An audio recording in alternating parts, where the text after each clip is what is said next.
Hi hello welcome back to ఈ తరం కథలు. ప్లీజ్ ముందుగా వీడియోకి ఒక చిన్న లైక్ చేయండి. లైక్తో పాటు హైప్ ఇవ్వండి. ఈరోజు స్టోరీ సంధ్య వెట్ సూర్య పార్ట్ 32.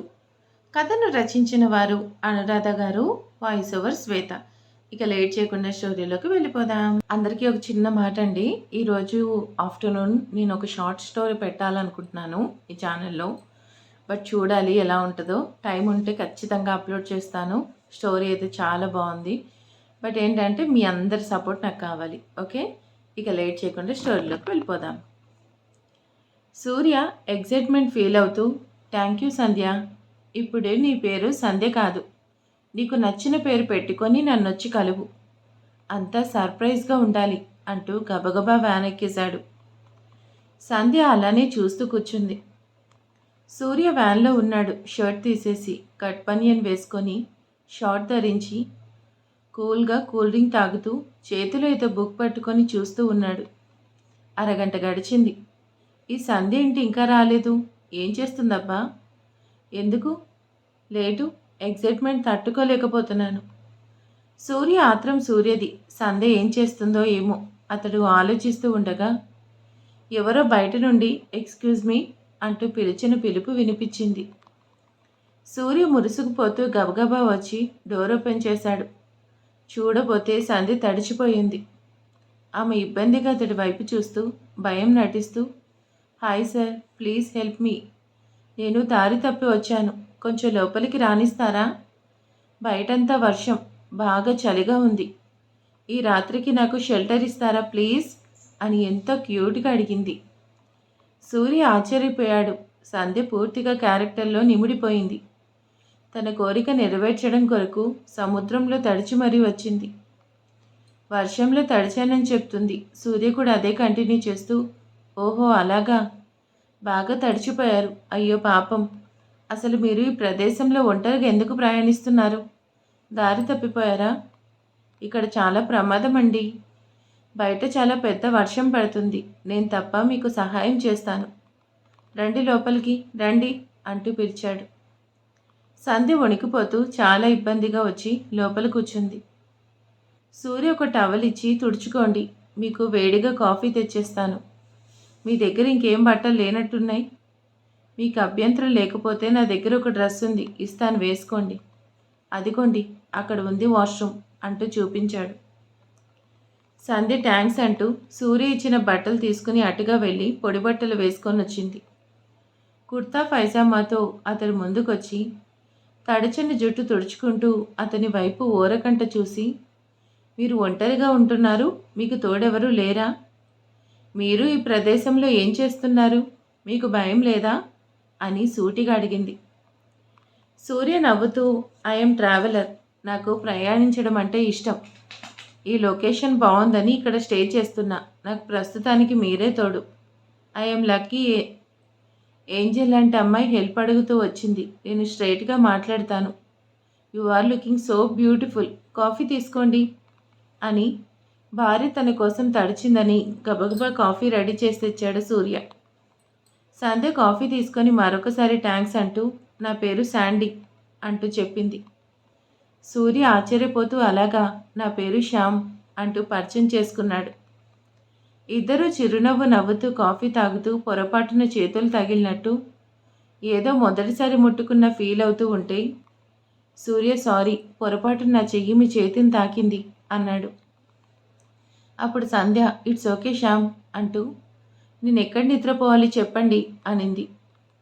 సూర్య ఆమె కోసం బెడ్ చూపిస్తూ, మీరు రెస్ట్ తీసుకోండి, నేను మీకోసం ఫిష్ ఫ్రై అలాగే చికెన్ కబాబ్ ఇంకా స్పెషల్ చట్నీ సాస్ చేసి తెస్తాను అంటూ ఆ వ్యాన్లో ఉన్న కుకింగ్ ప్లేస్కి వెళ్ళి హడావిడి చేస్తూ ఉంటే, సంధ్య నవ్వుతూ నేను మీకు హెల్ప్ చేస్తాను అంటూ వచ్చింది. సూర్య తడబడుతూ, అయ్యో మీకెందుకు శ్రమ, మీరు నా గెస్ట్ అండి, ప్లీజ్ వెళ్ళి రిలాక్స్ అవ్వండి అంటూ పొరపాటున ఆమె వైపు తిరిగి ఆమెను ఢీకొన్నాడు. సంధ్య కింద పడిపోయేలా ఉంది. అతడు 2 చేతులతో పట్టుకొని సారీ, చూసుకోలేదు అన్నాడు. సంధ్య తడబడుతూ కంగారుగా అతడికి దూరంగా జరిగి ఇట్స్ ఓకే అండి, మిస్టేక్ నాదే అంటూ అక్కడి నుండి వచ్చేసింది. సూర్య ఆమెను సైట్ కొడుతూ ఫుడ్ రెడీ చేసి తెచ్చాడు. ఆమెతో కలిసి డిన్నర్ చేస్తూ ఆమె కళ్ళల్లోకి ఇష్టంగా చూస్తూ ఉంటే శాండీగా మారిన సంధ్య రెప్పలు వాలుస్తూ మీరేం చేస్తున్నారు? అలా కళ్ళతో నన్ను ఎందుకు ఇబ్బంది పెడుతున్నారు? అనింది. సూర్య తడబడుతూ అబ్బే అలా ఏం లేదు. నేను మీ అందాన్ని ఆరాధిస్తున్నాను. ఎంత అందంగా ఉన్నారు శాండీ మీరు. నిజంగా మీ అంత అందంగా ఉన్న అమ్మాయిని నేను ఇంతవరకు చూడలేదు. అంటే నమ్మండి. సంధ్య ఇబ్బందిగా చూస్తూ థ్యాంక్స్ అంటూ వెళ్ళి పడుకుంది. సూర్య ఆమెకు దగ్గరగా వచ్చి కూర్చున్నాడు. సంధ్య అతన్ని గట్టిగా హత్తుకుని ఏంటండి ఆ శబ్దం అనింది. సూర్య వింతగా చూస్తూ శబ్దం వినిపిస్తుందా ఎక్కడ అన్నట్టు చూస్తుంటే ఆమె కంగారుగా బయట వాన ఎక్కువైంది, అందుకే ఉరుముతుంది అనింది. సూర్య అర్థం చేసుకొని అవును అవును వాన పెరిగింది, నాకు టెన్షన్ పెరిగింది. భయపడకండి, నేనున్నాక మీకు ఏం కాదు అంటూ గుండెకు హత్తుకొని ప్రేమగా తడుముతూ శాండీ మీకు నేను నచ్చానా? మీరు ఒప్పుకుంటే నేను మిమ్మల్ని పెళ్లి చేసుకుంటాను, ప్లీజ్ చెప్పు అన్నాడు. అంతే. ఆ మాటకి సంధ్య ఆపుకోలేకపోయింది. సంధ్య సడన్గా యాక్టింగ్లో నుండి రియాలిటీకి వచ్చేసి నేను ఒప్పుకోను. ఎవరా శాండీ అంటే ఇలా ముక్కు మొహం తెలియని అమ్మాయి వస్తే వెంటనే ఇష్టపడి పెళ్లి చేసుకుంటావా? మరి నేనేం కావాలి హా? నేను ఒప్పుకోను. నా సూర్య నాకే సొంతం. ఈ సంధ్య ఉండగా శాండీ లేదు, ఇంకేం లేదు అని ఉడుక్కుంటూ చిన్నపిల్లలా ఏడుస్తుంటే సూర్య షాక్ అయ్యాడు. ఆమెను చుట్టేసి అయ్యో సంధ్య, ఇది జస్ట్ జోక్ అంతే, నా కోసం. నువ్వే ఇలా నటిస్తా అన్నావుగా అంటున్నాడు. సంధ్య అలాగే ఏడుస్తూ ప్లీజ్ సూర్య, నా వల్ల కాదు. నువ్వు నన్ను చూసావు, లవ్ చేసావు. నేను నిన్ను ప్రేమిస్తున్నాను. నువ్వే నా ప్రపంచం. ఇలా ఇంకెప్పుడు వద్దు, నేను భరించలేను అని ఆమె ఎంతో సున్నితమైన స్వభావం కలదో గుర్తు చేసింది. సూర్య ఇంకా ఆలోచించలేదు. సంధ్యకు మాట్లాడే అవకాశం ఇవ్వకుండా ఆమెను ముద్దు పెట్టుకున్నాడు. సంధ్య అతడి చర్యతో బిగుసుకుపోయింది. ఆమెను గట్టిగా ముద్దాడి నాకు మాత్రం మరో ప్రపంచం ఉందనుకున్నావా? నా సంధ్య నా సర్వస్వం, నా ప్రాణం. నీకంటే నాకు ఇంకేది వద్దు సంధ్య. ఐ లవ్ యూ బంగారం. ఇంకెప్పుడు ఇలా ఆటలాడను. సారీ సారీ అంటూ బాధగా పిలిచాడు. సంధ్య అతడి కౌగిల్లో కరిగిపోయి సారీ సూర్య, నేను నాటకం ఆడలేకపోయాను. ఆమె మాటలకి సూర్య చేతులు తోడై పులకరింత కలిగిస్తూ గిలిగింతలు పెడుతూ ఉడుకున్నావు కదా తెలుసులే అని ముద్దుల్లో ముంచెత్తి మైకం కమ్మేలా చేశాడు. అలాగే లాలిస్తూ నిద్రపోయేలా చేశాడు. ఆ జంట ఎంతో సంతోషంగా, ఎంతో ఇష్టంగా ఒకరినొకరు కౌగిలించుకొని నిద్రపోతున్నారు. ఆ వ్యాన్ ఫుల్ సెక్యూర్డ్. అపరిచితులు దగ్గరికి రాలేదు. ఎలాంటి ప్రమాదం ఆ వ్యాన్ దరిదాపుల్లోకి రాలేరు. ఆ రాత్రి ఎంతో రొమాంటిక్గా గడిచింది. ఉదయాన్నే నిద్ర లేచింది సంధ్య. ఆమె కళ్ళు తెరిచి చూసింది. బెడ్ మీద తనకి దుప్పటి కప్పి సూర్య వ్యాన్ దిగి బయటికి వెళ్ళినట్టు తెలుస్తుంది. సంధ్య బెడ్ దిగి అక్కడంతా చూస్తూ ఆమె కూడా వ్యాన్ దిగింది. చూడబోతే అక్కడికి దగ్గరలో ఎక్కడా సూర్య కనిపించలేదు. ఆమెకి భయం వేసింది. సూర్య సూర్య అంటూ అతన్ని పిలుస్తూ చుట్టూ వెతుకుతూ ముందుకు కదిలింది. అతడెక్కడా కనిపించలేదు. సంధ్య అలా భయపడి ఏంటి సూర్య ఎక్కడికి వెళ్ళాడు? ఇక్కడంతా నిశ్శబ్దంగా ఉంది. నా సూర్య ఏమయ్యాడు అని అంతా వెతుకుతూ సముద్రం వద్దకు వెళ్ళింది. ఒకవేళ సూర్య స్విమ్ చేస్తున్నారేమో అని. కానీ సూర్య అక్కడ కూడా లేడు. ఆమె ఇంకాస్త భయపడి సూర్య అంటూ పరుగులు పెడుతూ కొంత సమయం వెతికి ఏడుపొస్తుంటే కన్నీళ్లు పెట్టుకుంటూ దట్టంగా ఉన్న చెట్ల వైపు వెళ్ళి వెతకసాగింది. అక్కడ ఎటు చూసినా చెట్లు పొదలున్నాయి. అక్కడెక్కడని వెతుకుతుంది? ఆమెకు భైరవ కొనలో ఒంటరిగా ఉండిపోయిన క్షణాలు గుర్తొస్తున్నాయి. తాను మౌనవ్రతం చేస్తుంటే సూర్య తనని నిర్లక్ష్యం చేసి రోనాతో వెళ్ళిపోయాడని అపార్థం చేసుకొని బాధపడిన క్షణాలు గుర్తు చేసుకుంటూ చాలా ఫీల్ అవుతూ సూర్య నువ్వేమయ్యావు? నీకేమైంది? నాకు భయం వేస్తుంది. సూర్య ప్లీజ్ ఎక్కడున్నావు అంటుంది. అలా అరగంట పైగా సూర్య కోసం వెతికి అలసిపోయిన 2 చేతులతో ముఖం దాచుకొని ఏడుస్తుంటే ఎవరో వెనక నుండి ఆమె భుజం మీద చెయ్యి వేశారు. అంతే. సంధ్య తుల్లిపడింది. భయంతో వెనక్కి తిరిగి చూసింది. సూర్య చిరునవ్వు నవ్వుతూ కనిపించాడు. అంతే. అతన్ని హత్తుకొని ఏడుస్తూ ఏంటిది? సూర్య ఎక్కడికి వెళ్ళావు? నాకెంత భయం వేసిందో తెలుసా? అల్లరికి కూడా హద్దు ఉంటుంది. నన్ను ఆట పట్టించాలని ఇలా చేస్తావా అంటూ అతన్ని పట్టుకుని ఏడుస్తూ ఉంటే సూర్య చాలా అలసిపోయి ఉన్నాడు. ఒళ్ళంతా చెమటలు పట్టాయి. సంధ్య అంత భయపడుతూ బాధపడుతూ ఉంటే అతడు ఫీల్ అవుతూ, సారీ సంధ్య, నువ్వు అప్పుడే నిద్రలేస్తావు అనుకోలేదు. అందుకే అలా రన్ చేస్తూ వెళ్ళాను. ఇక్కడ పండే కొన్ని పండ్లు కోసుకొని వచ్చాను. భలే తియ్యగా ఉన్నాయి అంటూ ఆమెని కంట్రోల్ చేసే ప్రయత్నం చేస్తున్నాడు. ఆమె ఇంకా కోపంగా అతన్ని చూసేసి చేతులతో అతన్ని తడుముతూ, ప్లీజ్ సూర్య, నాకు ఇంకేం చెప్పకు. నేను నిద్రలేస్తే నువ్వు కనిపించకపోతే భయపడతానని నీకు తెలీదా? ఎందుకు ఇలా చేసావు? నాకు ఇక్కడేం నచ్చలేదు. అసలు ఇక్కడ ఉండను. వద్దు, వెళ్ళిపోదాం ప్లీజ్ అంటూ అడిగింది. సూర్య చాలా ఫీల్ అవుతూ, సారీరా, నేను భయపెట్టాను. Okay okay cool. ఇప్పుడేంటి, మనం వెళ్ళిపోవాలి అంతేగా? ఓకే, ఇప్పుడే వెళ్ళిపోదాం ప్లీజ్ రా, ఎడవకు అంటూ ఆమెను తీసుకొని వ్యాన్ దగ్గరికి చేరుకున్నాడు. సంధ్య అప్సెట్ అయి కూర్చుంది. సూర్య బుజ్జగిస్తూ, సారీ చెప్పానుగా, వెళ్ళిపోదాం అంటున్నాగా. ఇంకా అలా డల్గా ఉంటే ఎలా సంధ్య? వెళ్ళి ఫ్రెష్ అయ్యరా, నువ్వు వచ్చాక నేను స్నానానికి వెళ్తాను అన్నాడు. సంధ్య కళ్ళు తుడుచుకొని, సరే ఇప్పుడు మనం ఇక్కడి నుండి ఎక్కడికి వెళ్తున్నాం? ఇక్కడి నుండి వెళ్ళిపోతున్నాంగా అనింది. సూర్య చిరునవ్వు నవ్వుతూ, వెళ్ళిపోదాం అన్నాడు.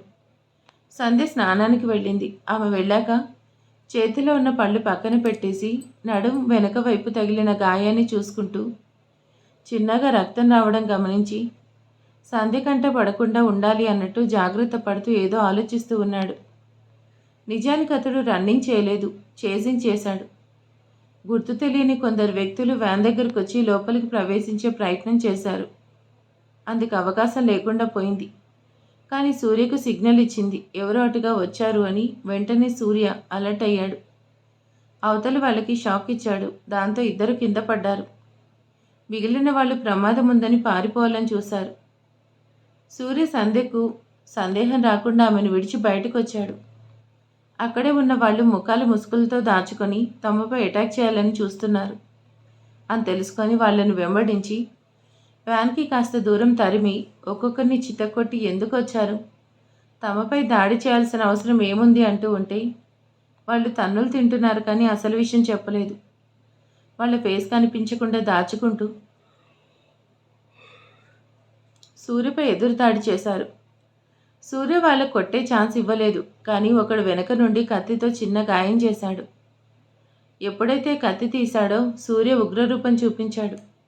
అందరినీ చావకొడుతూ పచ్చడి చేసి పారేశాడు. వాళ్ళంతా సూర్య చేతిలో దెబ్బలు తింటూ ఉండగా సంధ్య బయటికి వచ్చి సూర్య కోసం వెతుకుతూ కనిపించింది. ఆమె చూడకుండా జాగ్రత్త పడుతూనే దాడికి వచ్చిన వాళ్ళు తుక్కురేపి, ఎవరు మీరు, ఏం కావాలని వచ్చారు చెప్పండి అన్నాడు. సరిగ్గా అప్పుడే సంధ్య చెట్ల మధ్యకు వస్తున్నట్టుగా అనిపించింది. అదే ఛాన్స్ అన్నట్టు వాళ్ళు సూర్యుని విడిపించుకొని పారిపోయారు. వాళ్ళని వెంటాడే అవకాశం లేదు. సంధ్య చూస్తుందని సూర్య ఆగిపోయాడు. ఆమె ముందుకొచ్చి ఆయాసపడుతూ రన్నింగ్ చేశానని అబద్ధం చెప్పాడు. నిజానికి సూర్య ఉద్దేశం వాళ్ళంతా దొంగలై ఉండాలి అని, కానీ వాళ్ళు వచ్చింది తమని చంపడానికని అనుకోలేదు. సంధ్య చూడకుండా జాగ్రత్త పడ్డాను, ఇంక ఇక్కడ ఉండడం సేఫ్ కాదనుకుని జాగ్రత్త పడుతున్నాడు. సంధ్య ఫ్రెష్ అయి వచ్చింది. సూర్య తన గాయాన్ని దాచిపెట్టాడు. చిరునవ్వు నవ్వుతూ, రిలాక్స్ అయ్యారా మేడం, నేను వెళ్ళి ఫ్రెష్ అయి వస్తాను. బ్రేక్ఫాస్ట్ పూర్తి చేసి వెంటనే వెళ్ళిపోదాం అంటూ ఉంటే సంధ్య సరే అంది. సూర్యమని ప్రాణంగా చూసుకుంటూ అక్కడి నుంచి ఫ్రెష్ అయి వస్తా అంటూ వెళ్ళాడు. అరగంటలో ఫ్రెష్ అయ్యి గాయానికి బ్యాండేజ్ వేసుకొని పైకి కనిపించకుండా షర్ట్ ధరించి బయటకు వచ్చాడు. ప్రేమగా సంధ్యకు తినిపిస్తూ అతడు తిని అక్కడి నుంచి స్టార్ట్ అయ్యి సిటీలోకి వచ్చేశారు. సెక్యూర్గా ఉండే స్టార్ హోటల్ తీసుకుని ఆ రోజు అక్కడే ఉండి వెంటనే దేశం దాటేశారు. సంధ్యకు మాత్రం అతడికి గాయమైందని తెలీదు. జరిగింది తెలిస్తే చాలా భయపడుతుంది. అందుకే సూర్య అమ్మకు తెలియకుండా జాగ్రత్త పడ్డాడు. అమ్మ కృతి, నీకు ఒక వీడియో పంపిస్తాను చూడు. నువ్వు 1 రోజులు ట్రైనింగ్ తీసుకోవాలి అని కండిషన్ పెట్టాడు గౌతమ్. సంధ్య ఆవిడ గారు మాస్టర్ షెఫ్ అయిందంట. ఎంతో ఖరీదైన పురాతన వజ్రాల హారం కొని మేడం గారికి మా వాడు వేశాడు. అదంతా గొప్పగా చూపిస్తూ, సూర్య పంపిన వీడియో ఒకసారి చూడు.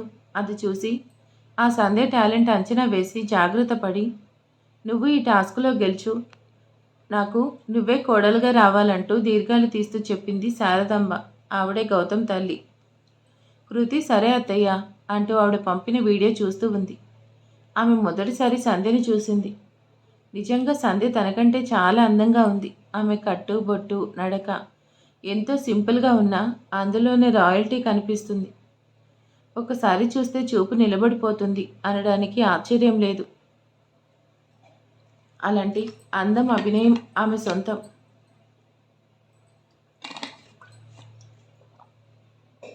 కానీ కృతి అబ్జర్వ్ చేస్తుంది అది కాదు. సంధ్యపై సూర్య చూపిస్తున్న ప్రేమ ఇష్టం ఆమె కోసం ఎంతో ఆరాటపడుతున్నాడు గమనిస్తుంది. కృతి ఎందుకో సూర్య సంధ్యపై అంత ఇష్టాన్ని చూపించడం, ఆమె కుకింగ్ కాంపిటీషన్లో గెలిచి సూర్య దగ్గరికి పరుగులు పెడుతూ వెళ్ళి హక్ చేసుకోవడం, అతడు మురిసిపోవడం, ఆమె కోసం కోట్లు విలువ చేసే వస్తువు ప్రజెంట్ చేసి పొంగిపోవడం మొత్తం అంతా ఆమెకు జలసీగా అనిపించింది. గౌతమ్ తనని అలా చూడాలి, తను అద్భుతం అని ఫీల్ అవ్వాలి. అచ్చం సూర్యబావ సంధ్యను ఫీల్ అయినట్టు ఫీల్ అవ్వాలి అనుకుంది. సంధ్య అదృశ్యం చూసి కుళ్ళుకుంది. గబగబా వెళ్ళి వాళ్ళ మదర్ శారీ ఒకటి తీసి కట్టుకునే ప్రయత్నం చేసింది. ఎంత ట్రై చేసినా ఆమె వల్ల కాలేదు. అందుకే ఇరిటేట్ అవుతూ సంధ్య ఫోటో చూస్తూ, ఏ సంధ్య, నాకు నువ్వు నచ్చలేదు. నిన్ను చూస్తే కోపం వస్తుంది. ఎందుకో తెలీదు, నువ్వు నాకు నచ్చలేదు. నీకు ఇంత అదృష్టం? నో, వీలేదు, నేను ఒప్పుకోను. నాకంటే బెస్ట్ ఇంకెవరు ఉండకూడదు అని ఫీల్ అవుతూ ఉంది. సరిగ్గా అప్పుడే సత్యదేవ్ వచ్చాడు. కూతురు కోపం బాధ తెలుసుకున్నాడు. అలాగే ఆమె వద్ద ఉన్న వీడియో చూసి తన మొబైల్లో సేవ్ చేసుకుని, కృతి ఫీల్ అవ్వకురా, ఈ వీడియోలో ఉన్న జంట ఎక్కువ కాలం ఇంతే సంతోషంగా ఉండలేరు, నాది గ్యారంటీ. అందుకు బలమైన కారణం ఉంది. ఇప్పుడేంటి, నీకంటే సంధ్య బెస్ట్గా ఉంది అంతేగా. నువ్వు వెళ్తున్నావు, ఆమె కంటే నువ్వు బెస్ట్ అవుతావు, అది జీరో అవుతుంది. ఎక్కడి నుండి వచ్చిందో అక్కడికే పోతుంది, దాని జాతకమే అంతా. అలాగే గౌతమ్ నిన్ను ఏరుకొని చేసుకుంటాడు, నిన్ను ప్రిన్సెస్లా చూస్తాడు, అంతా ఈ సత్యదేవ్ చూసుకుంటాడు. చూడు, నా మాట మీద నమ్మకంగా ఉంది. ఒక్క నెల రోజులు చెప్పినట్టు చేయి చాలు అన్నాడు. ఆమె తండ్రి వైపు అర్థం కానట్టు చూస్తుంటే ఆయన నవ్వుతూ, అవును, చెప్పినట్టు చెయ్యి. ఆ సంధ్య చెప్పినట్టు కాదు, ఈ తండ్రి సత్యదేవ్ చెప్పినట్టు చెయ్యి. హనీమూన్కి వెళ్ళిన వాళ్ళు తిరిగి వస్తే అసలు కథ మొదలవుతుంది. కృతి, నువ్వే గెలుస్తావు. నిన్ను గెలిపించే సంధ్య ఓడిపోవాల్సి వస్తుంది. నేను చెప్పేది చెప్పినట్టు చెయ్యి. ఎందుకు ఏమిటనే ప్రశ్న మాత్రం అడక్కు. నీకు గౌతమ్కి పెళ్లి చేసే బాధ్యత నాది, ఓకే అని అక్కడి నుండి హడావిడిగా ఎక్కడికో వెళ్ళిపోయాడు. సత్యదేవ్ హడావిడిగా ఓ బంగ్లా ముందు కారు ఆపి లోపలికి వెళ్తున్నాడు. అక్కడంతా ఫుల్ సెక్యూరిటీ ఉంది. అందరి చేతిలో మిషన్ గన్స్ ఉన్నాయి. అనుమానం వచ్చినా, ఏదైనా తేడా జరిగినా క్షణం ఆలస్యం చేయకుండా కాల్చి పారేస్తారు అని సత్యదేవ్కి తెలుసు. అయినా సరే పులిబోన్లో అడుగు పెడుతున్నట్టు వెళ్తున్నాడు. అతన్ని ఒకసారి చెక్ చేసి లోపలున్న తమ బాస్ పర్మిషన్ ఉండడంతో లోపలికి పంపించారు. సత్యదేవ్ లోపలికి వెళ్ళడమే తన బుద్ధి చూపిస్తూ అక్కడున్న కుర్చీలో ఉన్న వ్యక్తి తన దగ్గరకున్న వీడియో చూపించాడు. అంతే. ఆ వ్యక్తి ఆ వీడియో చూసి రగిలిపోయాడు, తట్టుకోలేకపోయాడు. పళ్ళు కొరుకుతూ, సూర్య, నువ్వు చాలా ఖుషీగా ఎంజాయ్ చేస్తున్నావుగా, నీ సంతోషం నీ పక్కనే ఉంది అని మురుసుకుపోతున్నావా? నేను చూస్తూ ఉంటాననుకున్నావా? నా పగ తీర్చుకొని తీరుతా అని పిడికిలు బిగించి పట్టుకొని సత్యదేవ్ వైపు చూసి, ముందుగా మాట్లాడిన డీల్ ప్రకారం చేయాలని చెప్పి పంపించాడు. అతడు మాత్రం ఆ వీడియోలో సంధ్య చిరునవ్వు నవ్వుతూ ఎంతో అందంగా ఉన్న చోట వీడియో స్టాప్ చేసి ఆమెను దగ్గరికి తీసుకున్నట్టు ఫీల్ అవుతూ, ఓ సంధ్య, నువ్వే? ఓ కోహినూర్ వజ్రం, నీకెందుకు వజ్రాల హారం అని జరిగిన సంఘటనలు గుర్తు చేసుకుంటూ ఉన్నాడు. సంధ్య, మనం ఇప్పుడు ఎక్కడికి వెళ్తున్నాం తెలుసా? ఆమె సూర్య వైపు చూసి, తెలీదు సూర్య, చెప్పు, ఎక్కడికి అనింది. సూర్య నవ్వుతూ, ఇండోనేషియా రాజధాని నగరం. ఇక్కడ వేల రకాల పూల మొక్కలుంటాయి, ఎన్నో అద్భుత కట్టడాలున్నాయి, నీకెంతో నచ్చుతుంది అన్నాడు. ఆమె నవ్వుతూ, అలాగా, అయితే మనం ఇండియా ఎప్పుడు వెళ్తాం అనింది. సూర్య ఆమె చెంపలు నిమురుతూ, ఏంటి అప్పుడే ఇండియా అంటున్నావు? మనం వెళ్లాల్సిన కంట్రీస్ చాలా ఉన్నాయి మేడం. ఇక్కడ 4 రోజులు ఉంటాం, ఆ తర్వాత అని ఏదో చెప్పాలనుకున్నాడు. సంధ్య అతడి భుజం మీద తలవాల్చి, సూర్య, నాకు ఇండియా వెళ్ళాలని ఉంది. అక్కడ చూడాలి అనుకుంటున్న ప్రదేశం ఒకటి ఉంది, తీసుకెళ్తావా అనింది. సూర్య ఆమె చేయి పట్టుకుని, నువ్వు కోరితే ఏమైనా కాదు అంటానా సంధ్య, అడుగు అన్నాడు. ఆమె అతడు అసలు ఊహించని కోరిక కోరింది. సూర్య, మనం కాశీ వెళ్ళాలి, ఆ విశ్వనాథుని దర్శనం చేసుకోవాలి. గంగా నది స్నానం ఆచరించి చేయవలసిన పూజా కార్యక్రమం ఒకటి పూర్తి చేయాలి ప్లీజ్. కాదు అనకు. ఈ ఇండోనేషియా ట్రిప్ అవ్వగానే కాశీ వెళ్దాం అనింది. సూర్య డౌట్గా చూస్తూ ఏంటి మళ్ళీ పూజా దర్శనం అంటున్నావు? అమ్మ ఏమైనా ఆర్డర్ వేసిందా అన్నాడు. ఆమె నవ్వుతూ లేదు సూర్య, ఆ విశ్వనాథుడు నీ గండాన్ని దాటించి మన ఇద్దరిని ఒక్కటి చేశాడుగా. ఆయనకి కృతజ్ఞతలు చెప్పడానికి మనమిద్దరం దర్శనం చేసుకుని వద్దామంటున్నా అనింది. ప్లీజ్ కాదు అనకు అని అడిగింది. సూర్య అర్థం చేసుకుని సరే డియర్ నువ్వెలా అంటే అలా అని ఆమెను ప్రేమగా దగ్గరికి తీసుకొని ముద్దిచ్చి ఆనందంగా ఉండేలా చూసుకున్నాడు. సంధ్యకు మాత్రం తనకి తగిలిన గాయం కనిపించకుండా జాగ్రత్త పడాలి అనుకున్నాడు. 2 రోజులు ఎలాగోలా మేనేజ్ చేశాడు. కానీ సంధ్య హోటల్ రూమ్లో చూసింది సూర్య వెనక వైపు చిన్న గీత పడింది. అంతే భయపడిపోయి ఏ సూర్య ఏమైంది, ఎందుకు నాతో చెప్పలేదని ఏడుస్తూ ఉంటే సూర్య తలపట్టుకుని సంధ్య ప్లీజ్ ప్లీజ్ కంగారు పడకు, చిన్న గాయమైంది అంతే, నువ్వెక్కడ కంగారు పడతావని చెప్పలేదు సారీరా అని ముద్దించుకుంటూ ఉంటే ఆమె అతన్ని హత్తుకొని చిన్న గాయం అంటావేంటి, అసలు నీకు గాయం ఎందుకయింది? ఓ అందుకేనా 3 రోజులుగా నన్ను దూరంగా ఉంచుతున్నావు, ఈ విషయం తెలియకూడదనేనా? సూర్య నవ్వుతూ సారీ చెప్పానుగా, ఆ రోజు చెట్లు పళ్ళు కోస్తూ ఉంటే కొమ్మ గుచ్చుకుంది, నువ్వు అప్పటికే చాలా కంగారు పడ్డావు, ఇంకేం చెప్పాలి, అందుకే అని తడబడ్డాడు. సూర్య అతడి గాయం చూసి బాధపడుతూ ప్లీజ్ సూర్య ఇలా ఎప్పుడు చేయకు, నేను భయపడతాను అని నా దగ్గర ఏమీ దాచకు, నేను తట్టుకోలేను అంటూ అతడి గాయానికి మందు పూస్తూ ఉంటే సూర్యమని తన మీదకి లాక్కొని 3 డేస్గా ఈ విషయం నీకు తెలియకూడదని దూరంగా ఉన్నాను, నీకు దూరంగా ఉండడం నాకు ఎంత కష్టం తెలుసా, ఈరోజు 3 రోజుల కష్టాన్ని మర్చిపోవాలి, నువ్వు నాకు అడ్డు చెప్పకూడదు అంతే అంటూ ఉంటే ఆమె అతన్ని ఇష్టంగా హత్తుకొని చెంపలు తడుముతూ వద్దు సూర్య, నీకు దెబ్బ తగిలింది రెస్ట్ తీసుకో అనింది. సూర్య గట్టిగా నవ్వుతూ ఏంటి ఈ దెబ్బకి, స్కూల్ డేస్లో ఇంతకంటే పెద్ద పెద్ద దెబ్బలు తగిలాయి పట్టించుకున్నావా అంటూ సంధ్యను ఆక్రమించుకుంటూ ఉంటే సంధ్య అతడి చేతులకు తడబడుతూ అదేంటి, స్కూల్ డేస్లో దెబ్బలు తగడం ఏంటి అనింది. సూర్య ఆమె నడుంపై చేతి వేళ్లతో ముగ్గు వేస్తున్నట్టు మెలికలు తిప్పుతూ ఏముంది మన కోపం ఎక్కువ తెలుసుగా, ఎవరైనా తేడా వస్తే తంతాను, ఆ టైంలో ఎదురుపడి నాతో తడపలేక వెనక నుండి అటాక్ చేసేవాళ్ళు, అప్పుడు చిన్న చిన్న దెబ్బలు తగిలాయి, దాంతో వాళ్ళకి చాలా పెద్ద పెద్ద దెబ్బలు బహుమతిగా ఇచ్చేవాడిని, ఇంట్లో వాళ్ళంతా నాకు క్లాస్ ఇస్తుండే, అందుకే అమ్మకు దెబ్బలు తగిలితే చెప్పేవాడిని కాదు. ఆమె సూర్య కళ్ళలోకి చూస్తూ అలాగా, అత్తయ్య దగ్గర దాచారు సరే, నా దగ్గర దాస్తే ఊరుకోను అంటూ సూర్య చేతులకు మత్తెక్కినట్టు రెప్పలు వాల్చుతూ ఉంది. సూర్య కొంటగా నవ్వుతూ ఆమె చిన్ని గడ్డం మీద తన వెచ్చని పెదవులతో ముద్దు పెడుతూ ఆమెను గుండెకు హత్తుకుంటూ ఊరుకోవా ఊరుకోక ఏం చేస్తావు హా అని చక్కిరిగిలు పెడుతూ ఆమెని పూర్తిగా మాయ చేశాడు. సంధ్య కిలగిలా నవ్వుతూ అతడి చేతులకు అడ్డు చెప్పలేక అతన్ని అల్లుకుపోయింది. ఆ రోజు ఇద్దరూ ఒకరినొకరు ఎంతో ఇష్టంగా ఇచ్చిపుచ్చుకున్నారు, ఆనందించారు. సంధ్య కోరిక మేర మిగిలిన ప్రయాణాలు అన్నీ క్యాన్సిల్ చేసుకుని ఇండియా తిరుగు ప్రయాణమయ్యారు. సంధ్యకు చాలా సంతోషంగా ఉందని తెలుస్తుంది. సూర్య నవ్వుతూ ఆమెకు దగ్గర తీసుకొని లవ్ యూ అన్నాడు. సంధ్య అతన్ని చుట్టేసి నేను కూడా లవ్ యూ అనింది. బాస్, ఆ సూర్య భార్యను తీసుకుని ఇండోనేషియా నుంచి నేరుగా ఇండియా వస్తున్నాడు అని సమాచారం వచ్చింది. ఇంకా 15 రోజులు విదేశాలన్నీ తిరిగి వస్తారనుకున్న జంట నేరుగా ఢిల్లీలో ల్యాండ్ అవుతున్నారని తెలిసి ఆ వ్యక్తి ఆశ్చర్యపోయాడు. ఇదేంటి సడన్గా సూర్య ప్లాన్ చేంజ్ అయింది, కానీ హైదరాబాద్ రాకుండా ఢిల్లీ వెళ్ళడం ఎందుకు? ఏదైతే ఎక్కువ ఆలస్యం చేయకుండా కోరి కష్టాలు చూడ్డానికి వస్తున్నాడు, రాని వాడికి మనశ్శాంతి లేకుండా చేస్తాను అని రగిలిపోతున్నాడు. మరి ఇక ఈ కొత్త శత్రువు ఎవరో చూద్దాం మరి నెక్స్ట్ పార్ట్లో. ఈరోజు వీడియో ఎలా ఉందో ప్లీజ్ కామెంట్ చేసేయండి, లైక్ చేయండి. Thank you.